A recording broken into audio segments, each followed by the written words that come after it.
Salve, salve, meu povo! Fala, galerinha. Vamos embora. Vamos fazer essa live aqui pra gente falar um pouquinho da prova que acabou de rolar da César School, né? Pra quem tá vendo esse vídeo, a gente tá em julho de 2024, a gente acabou de ter uma prova no final do mês de junho pra galera que quer fazer ciência da computação, sistema da informação. E a gente veio fazer os comentários dessa prova. Eu tô aqui com esse lindo, maravilhoso, Lindo. pra fazer esse comentário da prova com a gente e fazendo um link com a turma que acabou de terminar, né? A gente acabou de finalizar uma Foi, turma. a gente montou uma turma exclusiva para quem fosse fazer o vestibular, para quem iria fazer o vestibular da César School, principalmente nos cursos de Ciência da Computação e Sistema de Informação, que é o que tem matemática, né? Então a gente montou 5 encontros e nesses encontros, cada encontro a gente foi vendo item por item do edital dessa prova de matemática, né? E fomos bem direitinho trabalhando todas as temáticas, os conteúdos, enfim, foi bem legal. E uma das aulas que mais eu gostei assim de mostrar para a galera foi a de raciocínio lógico, porque é um assunto que cai bastante, né? Todo ano cai, está no edital da César, e quase ninguém vê, quase ninguém dá, quase ninguém estuda isso. Isso. A gente não encontra material, tipo, até lhe interromper, professor. Não, relaxa. A gente não encontra, tô me sentindo Faustão agora, né? Mas a gente não encontra material fácil para essa galera que está no meio de vestibular, que quer se preparar para isso, né? Como o Berardo acabou de dizer, a gente tem um tópico lá do edital que tem uma certa relevância, mas que não é, como é que eu posso dizer? A gente não tem a cultura aqui de estar trabalhando nos colégios, de estar trabalhando nos cursos para o Enem um tópico como o raciocínio lógico do jeito que é cobrado. Isso. Sabe? E aí foi massa porque eu acho super importante o raciocínio lógico estar presente no edital da galera que está fazendo para ciência da computação, tecnologia de uma forma geral, né? Porque é uma linguagem que a gente tem que falar com calma e foi o que a gente fez. Junto do material excepcional pra galera. Deu pra galera treinar um bocado, não deu não? Deu, foi muito bom. Foi massa. Cada fichinha tinha em média ali 20 a 30 questões, né? Então, fora as que a gente trabalhava em sala, né? Então, foi bem produtivo para eles e era semana a semana. Então, cada semana eles traziam dúvidas do assunto anterior, antes da gente começar o novo, né? Enfim. E aí a gente fazia essa troca também, de tirar dúvida, de estar acompanhando o passo a passo dos nossos alunos para que eles consigam o objetivo que eles querem, né? Então essa que é a ideia. Então por isso que eu fiquei muito feliz de ter caído Tabela Verdade e o assunto de raciocínio lógico, que foi justamente o que a gente viu e discutimos bastante, fizemos bastante exercícios também.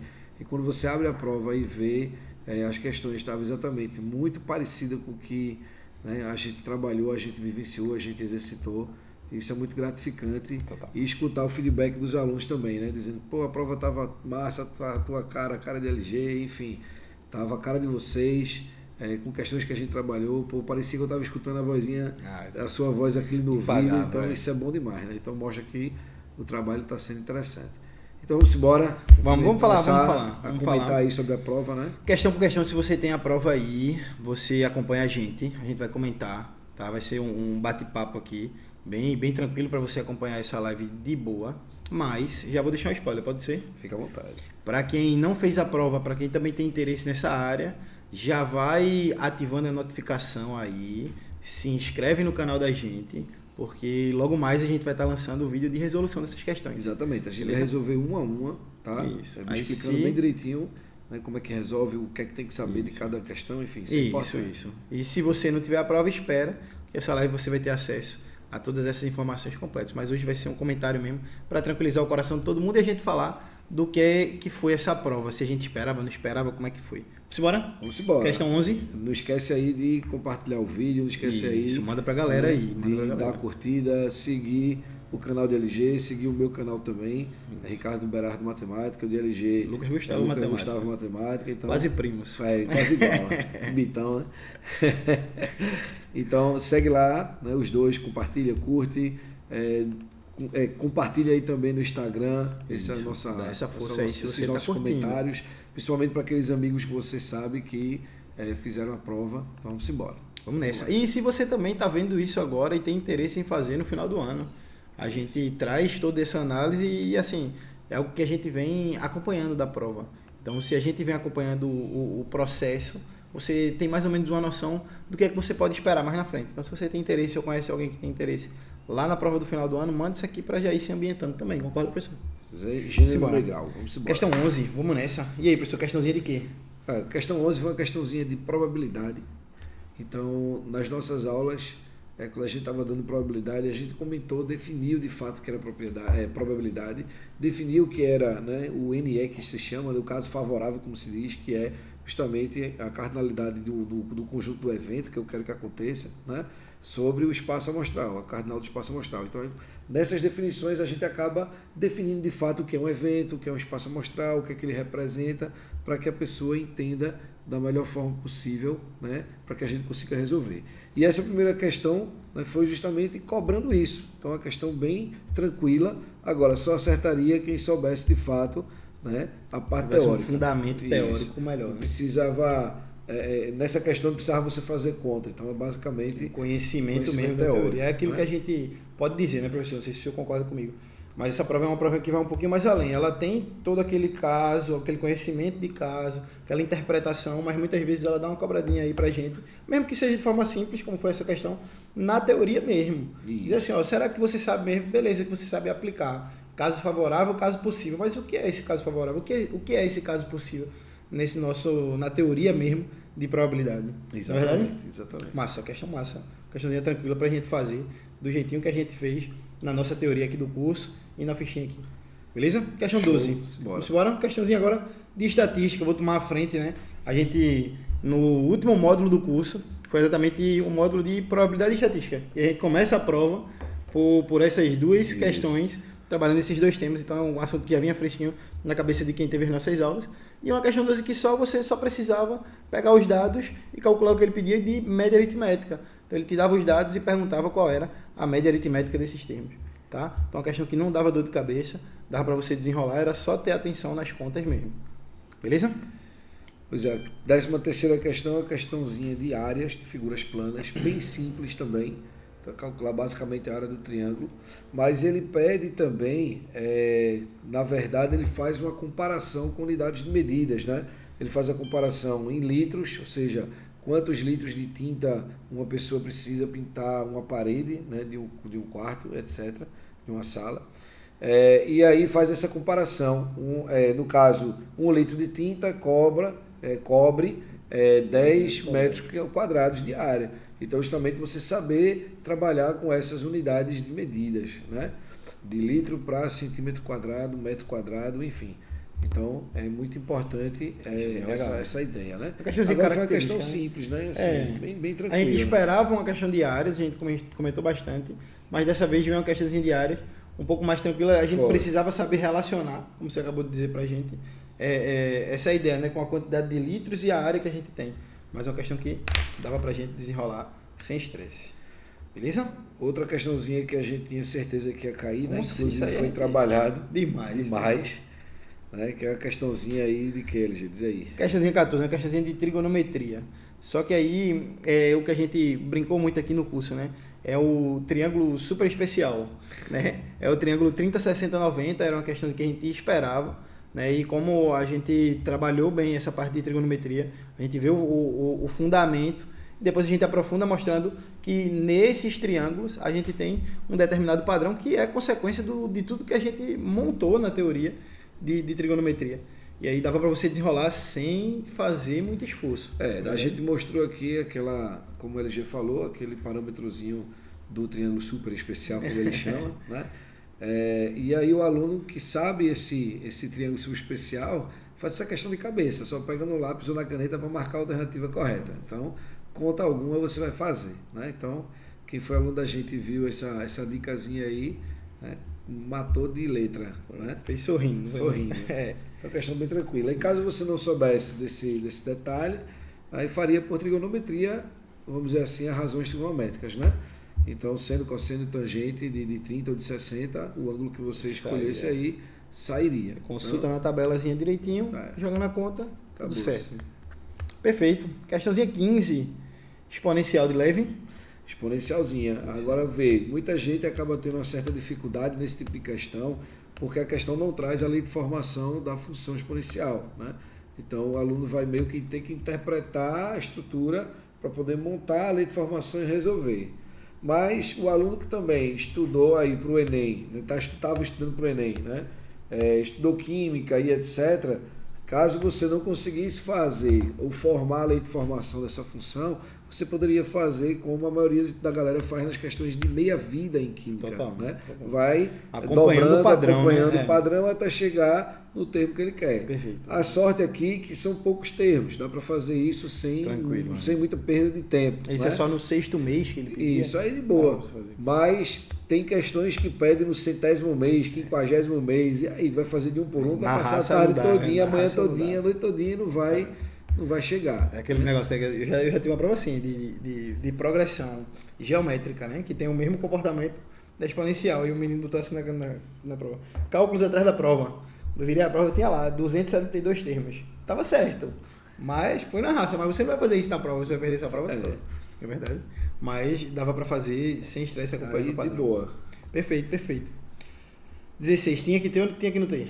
Tinha que ter, sempre. E exatamente, coincidentemente, positivamente pra gente também, né?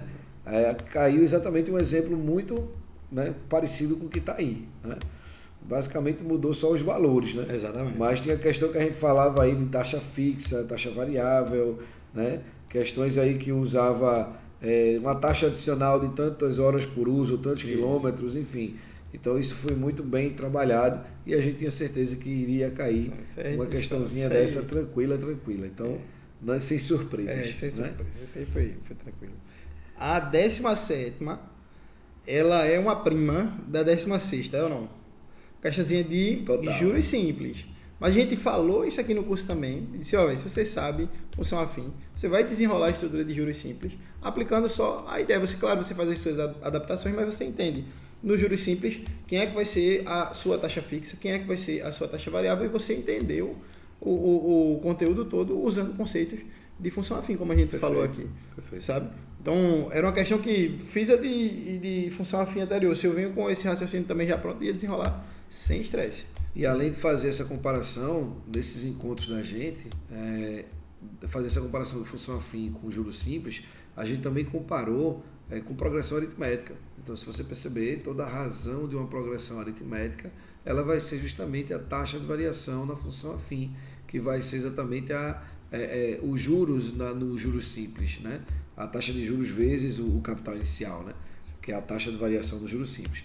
Então, tudo isso a gente, né, trabalhou bem direitinho para que dê essa ideia. Porque essa questão 17, por exemplo, como a LG falou bem, você pode resolver por função afim. Então, se você sabe dessa comparação, se você sabe conectar esses assuntos, como a gente viu aqui, né, vai ficar muito fácil para você, porque você vai ter 3 opções de saída, ou por juros simples, ou por PA, ou por função afim.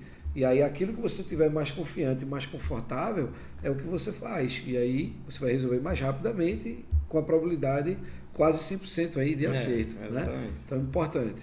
Exatamente. 18ª, professor, 18ª.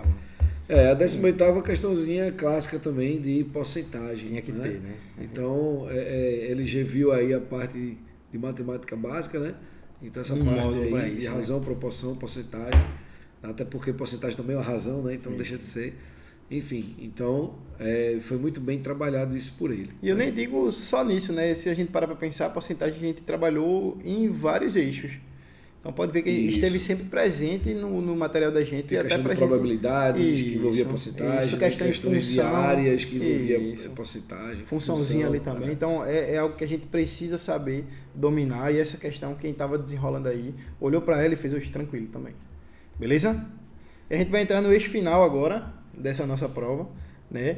E aí vou deixar o senhor à vontade para falar, professor, que foi exatamente onde a gente aprofundou mais e você trouxe essa linguagem toda para os meninos. Que os meninos fizeram assim, meu Deus do céu, como é que a gente nunca viu isso?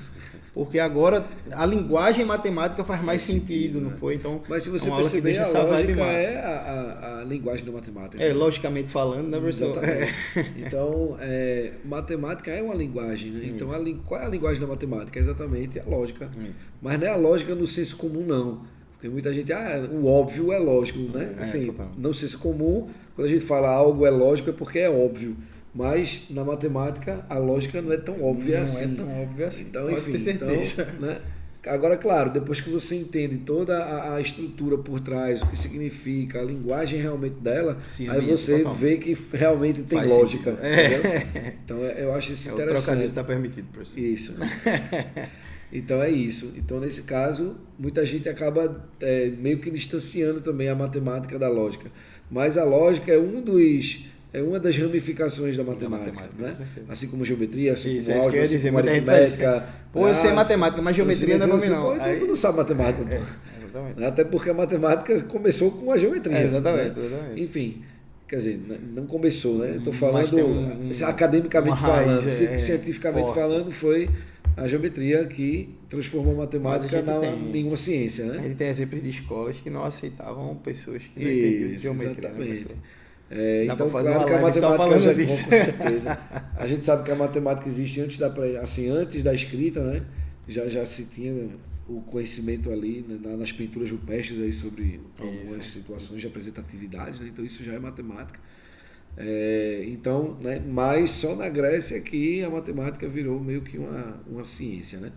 Até nas civilizações anteriores, egípcia, mesopotâmica, existia matemática, usavam muito, mas era como é que se diz, experimental, assim. A gente sabia que dava certo e fazia. Não tinha uma comprovação com demonstrações e etc. para fundamentação aquilo, né? teórica. Então essa fundamentação veio na Grécia e com a geometria. Então a álgebra só aconteceu bem séculos mais para frente, né? Então muita gente acaba confundindo, achando que geometria é uma coisa, matemática é outra. Não.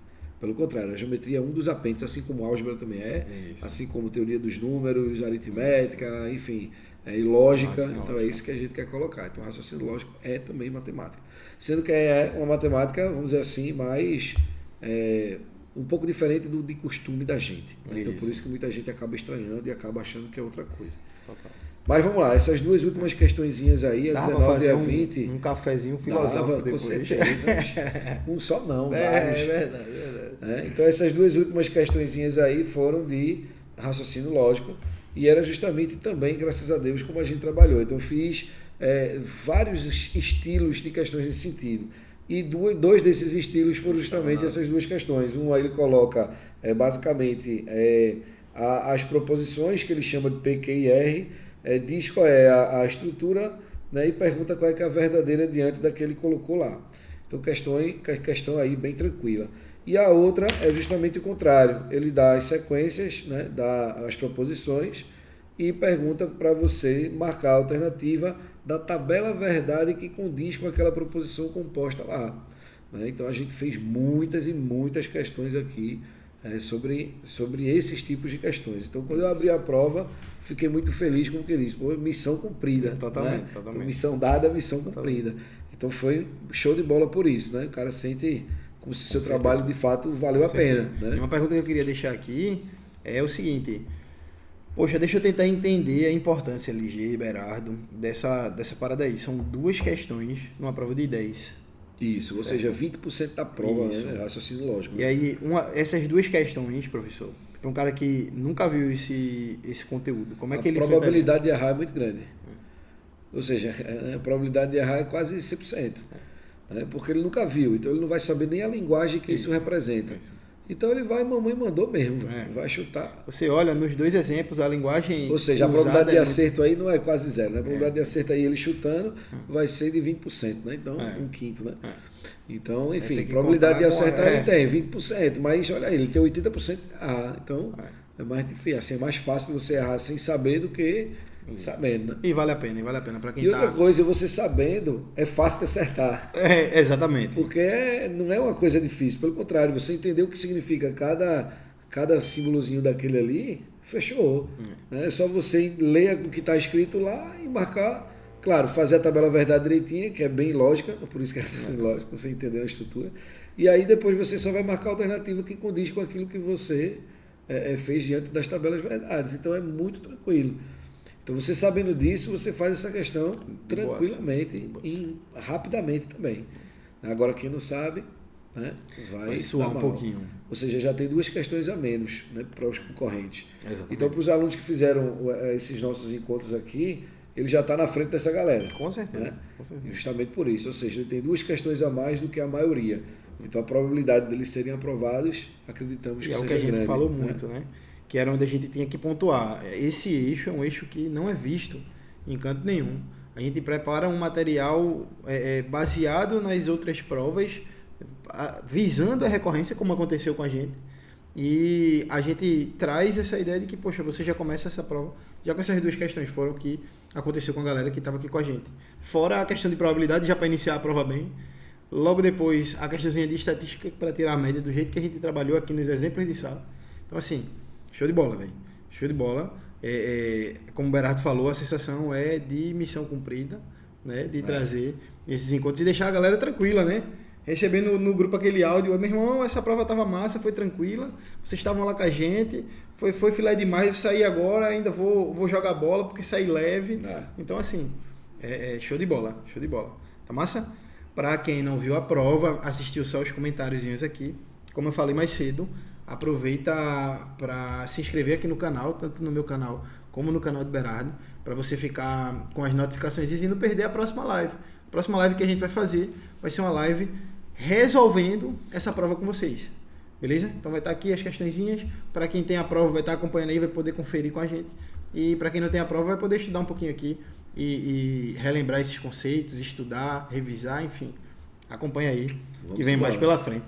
Tamo junto. Beleza? Professor, obrigado, professor. Mais uma live aí que a gente finaliza. E é isso, tamo junto. Espero que vocês tenham gostado aí dos comentários. E como a LG falou, o próximo nosso encontro estaremos resolvendo juntos aí, questão a questão. Tá certo? E se você curtiu, deixa o teu like aí, que vai ajudar muita gente pra gente divulgar isso aí pra mais pessoas. E beleza? Compartilha com a galera também. Beijão. Valeu. Tchau, tchau.